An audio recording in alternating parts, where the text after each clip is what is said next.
Hello everybody, welcome to yet another 180 Markets Weekly Wrap. Friends, we certainly see the weakness in the markets, saying that we need to do something about it. And what we are doing here at 180 Markets is we are looking through the internals of the market to see what has changed and where the opportunities are. And right now we are caught between growth and value. That's right, certainly on the growth side, many share prices are down 50% plus.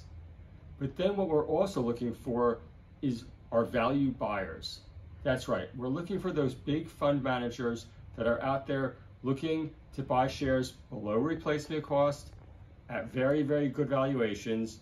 We haven't seen any emergence of it yet, but it's something that we are watching very carefully as the markets continue to come our way. And with that, I'll turn it over. Thanks, Greg. And another bad week on the markets. Monday to Thursday was down, and down a lot. It's a combination of a bad overseas market because of rising interest rates and other international factors. But now we've got the end of financial year selling, which is really destroying a lot of stocks. All the ups we've had over the past, I'd say 18 to 24 months are evaporating. People's profits are going, and it's really a time now that if you've got to protect your cash. In terms of placements, it's also slowing down a lot. It's really hard to raise capital and the discounts are a lot bigger.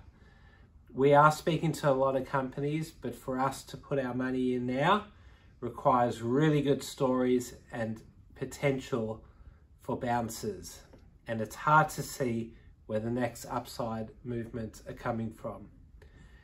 Everyone is bleeding. It's not easy at all.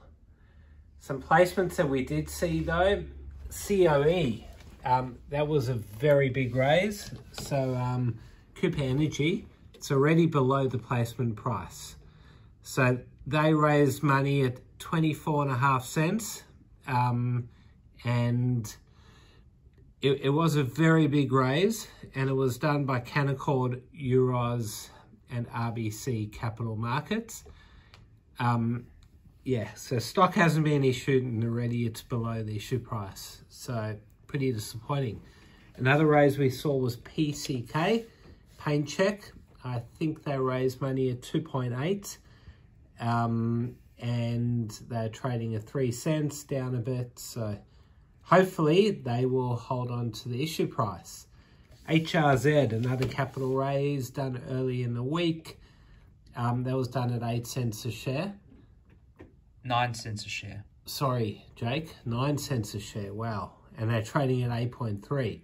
It looks like the stock was issued today. So that is not a good raise. We are seeing a few of the banks issue notes. Now, we do have investors that are interested in these because they do offer higher returns than normal term deposits. Basically, most of them are priced around 3.5% interest plus whatever the bank bill's trading at. So you'd probably, on average, earn about 4.5%. At this point in time. Obviously interest rates are going up, so you'll earn more on them over time. They do offer a lot more risk though than normal term deposits. So yeah, it's pretty good returns in this environment, but still you got to consider how much risk you are taking. Now, as we said, terrible weeks on the market. Let's look at some stocks here, Jake.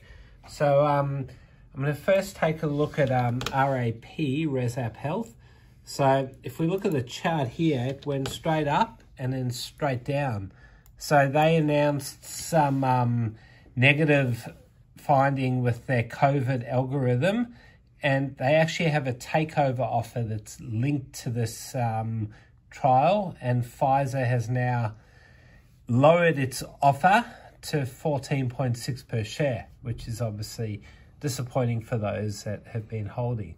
Now, another change, or I mean, you don't see this often, but Crowd Media trading at 2 cents. they recently did a placement, and we see here the withdrawal of director participation in the placement.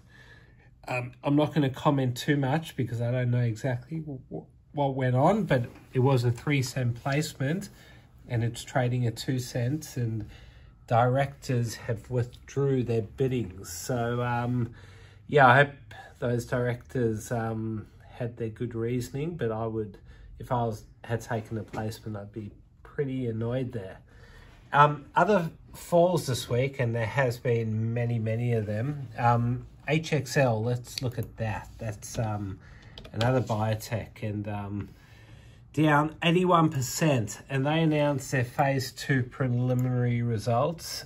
I don't exactly know what they do, but they're obviously a biotech, and as people are learning, unfortunately, these biotechs are high risk. So if you're doing trials and you're not hitting your targets, the market is going to smash you. And biotechs offer a lot of upside, but as we can see here, there's just as much downside, so not good. Some of the market darlings are really taking a beating this week. LKE, which is a lithium stock, Lake Resources, went as high as, I reckon, $2.50, all the way down, hit a low of 70 cents. Look at that chart. It's just all these gains that people made. It's just all going out the window. So a lot of stocks are coming down to true value. I mean, who knows? This is probably still over that, but yeah, maybe I shouldn't have said that. But yeah, other stocks in a similar boat. Look at Alligator Energy, big market darling there. Trading at about 11.5 cents all the way back down to 4 now. I think they might be up a bit today. A few stocks are bouncing today. There is, obviously, if you look at the market movement, there is quite a bit of green.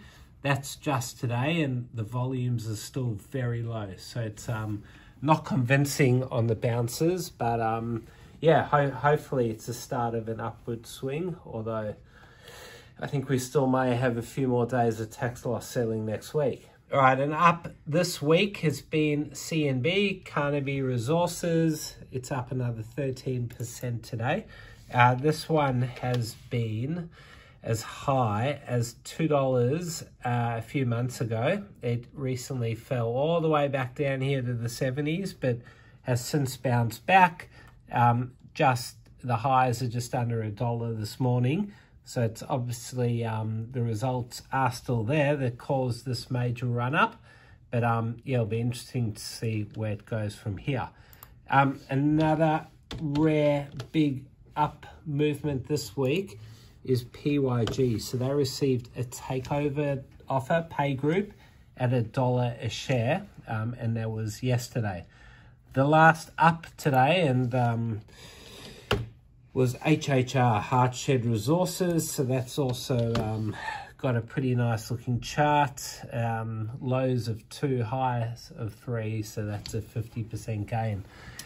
All right, well, for someone like me, this is, I've just got to keep away from the screen because it feels like there's so many good opportunities, but unfortunately they get cheaper every day. So the more you buy, the more you lose. But it's a really hard market. And one thing I've learnt over the years is yesterday's darlings will probably not be tomorrow's favourite stocks. So hot sectors of the past will probably stay dormant for a while, and new sectors will emerge. And it's very hard to work out what's going to move from here. We've got very high risk. So hopefully everyone has a great weekend. Big game tomorrow at Marvel Stadium. Carlton Fremantle will be there at 1:45 to cheer on the Baggers. Have a good weekend, everyone. Go Blues. Thanks for watching another 180 Markets Weekly Wrap. If you want access to thousands of capital raises, sign up at 180markets.com.au and you'll get access to our very next capital raise. Thanks for watching.